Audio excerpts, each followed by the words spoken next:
all of you. I'm Juhi Rajput and you're watching Win-Win Power News. Well, let's begin with the top stories of the week. Power sector to get 50% of extra gas from KG-D6 field. Centre clears nuclear power project for Haryana. NTPC's Gujarat plant to get cheap gas. NTPC's net profit rises 1.96% in second financial quarter. UP energy policy aims 32,000 megawatt by 2017. And GMR Energy in tie-up for MCO's power project. And now let's take a quick look on the other big stories of the week. The Central Electricity Authority, India's apex power sector planning body, has recommended the waiving of import duty on machinery that are used to make supercritical equipment. This step comes in wake of CEA's efforts to step up domestic power generation equipment manufacturing in the country and reduce emissions. Such equipment having a capacity of 660 megawatt and above helps in higher plant efficiencies and economies of scale, besides being environment friendly. Delhiites are still not being spared power cuts, even with a low power demand of 2,606 megawatt. Once again, the problem was reported from colonies serviced by the BSES discoms. Last week, large parts of East Delhi, including Patparganj, Mayur Vihar, Kalyanpuri, faced 3 to 4 hour long power cuts. While BSES officials were unable to explain the outages, residents faced a harrowing time as streetlights and even traffic signals did not work. Many residents feared stepping out of their homes as it was pitch dark. And now let's move on to some other important news from state power sector.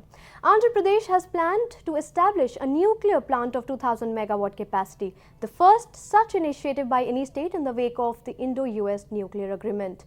This is also the first such initiative by any state government to leverage the scope for establishment of atomic power plants. The state also has huge capacity addition plans on the anvil.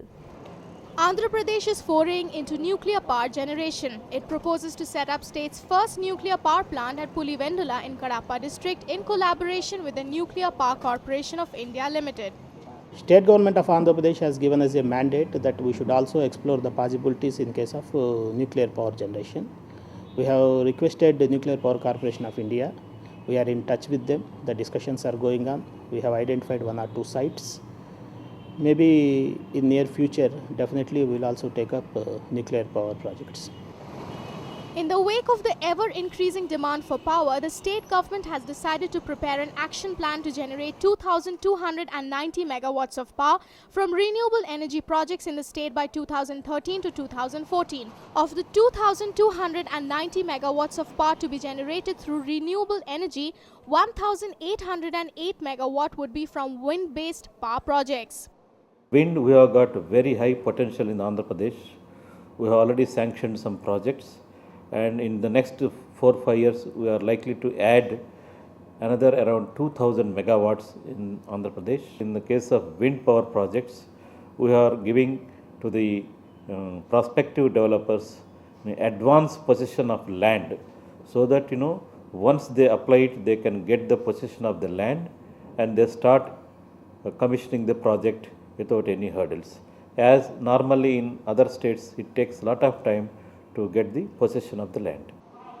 The Non-Conventional Energy Development Corporation of Andhra Pradesh Limited is the nodal agency implementing non-conventional energy programs sponsored by both the state and central governments. With a vision to be a pioneer institute in the area of promotion of non-conventional and renewable energy projects, the company has state-of-the-art technologies coupled with experts and technocrats to present highly competitive and efficient products to the consumer. It promotes, develops, encourages, popularizes and carries out consultancy, field research and experiments for implementation of non-conventional and renewable energy projects. The Andhra Pradesh government is making all its efforts to bridge demand and supply gap in power sector in the state from all sources of energy. The Singareni Collieries Company Limited, the government-owned mining company, will soon enter into large-scale power generation by setting up a 600 megawatt coal-based power plant in Jaipur Mandal in Adilabad district at a cost of rupees 2,700 crore. This will give an impetus to the development of Telangana region.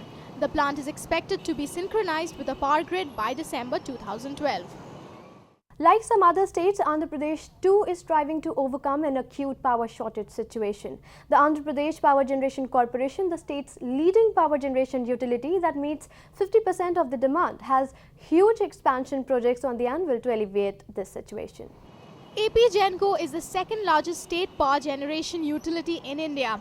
At present, it has an installed capacity of 7,588 megawatts. Of the total, 51.2% or 3,883 megawatt comes from 5 thermal power stations and 48.8% or 3,073 megawatt is contributed by 18 hydropower stations located all over the state. In 2008 and 2009, AP Genco generated 33,502 million units of electricity, the highest ever since its inception. This performance was mainly due to the increased thermal generation, which increased by 8.4%, touching the mark of 25,678 million units in 2008 and 2009. The company has an ambitious capacity expansion plan to cope with the current power shortage and prepare for future growth in power demand in the state. It has made a strategic decision to add at least 1,500 megawatt of new capacity each year over the next 5 years. AP Genco's thermal plants have achieved a plant load factor of 86.7% in 2008 and 2009 as against the national average of 77.2%. The plant load factor of the company's thermal plants show a rising trend, increasing from 85% in 2006-2007 to 85.7% in 2007-2008 and touching 86.7% in 2008 and 2009. Basically, in case of AP Genco, we are planning both thermal as well as new hydel projects. In case of thermal and hydel, around 21 new projects we have taken up. Our idea is by next year end, that is by December 2011, we want to give another around 1200 megawatts to the state. Next another 4 years, we want to complete another 5,000 megawatts projects. So on the whole, we have a very ambitious plan of 21 projects, and we are hopeful that we can complete them in time. The company has been performing exceedingly well for the past few years and has bit of all the accumulated losses of rupees 2.56 billion, achieving break-even financials during 2006 and 2007 and becoming a profit-making company. Well, AP Genco's current installed base and future expansion plans is aimed at ensuring that it retains its position as one of the leading power generation utilities in India. Here we'll take a short break. Ahead in the bulletin, we'll have an exclusive report on Andhra Pradesh's transmission and distribution system in the state. You stay tuned.